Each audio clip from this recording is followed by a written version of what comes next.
Đâu rồi? Vô vô.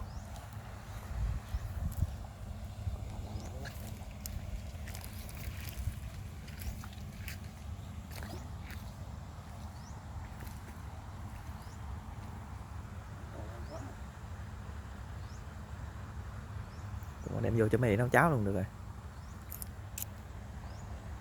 Nó chưa phình đầu lên.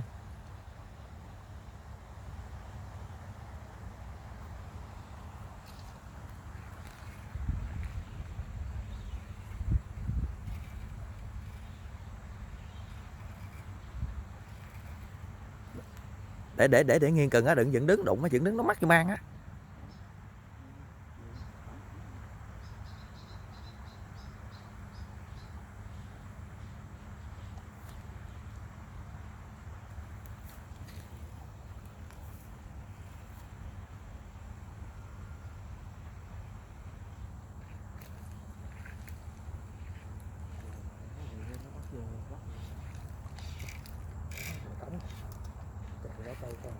Không được, còn mày nó còn phình chưa có nghĩ lên được.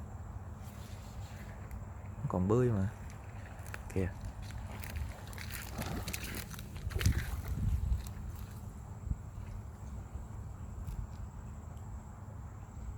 Đồ lụ má này, nó bự ông nội mẹ ơi. 4 kg.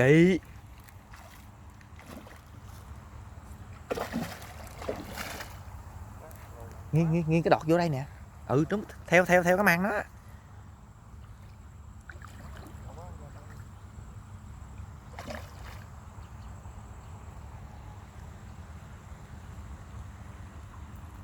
Má cò bộ cá gỗ này ngon hơn cá sắt á.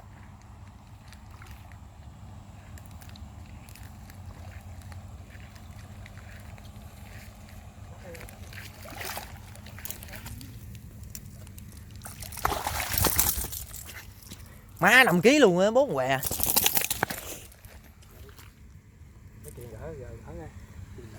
Ui. Có cần Không, cần bỏ nhà. lên thành cái giò cắn nuốt nuốt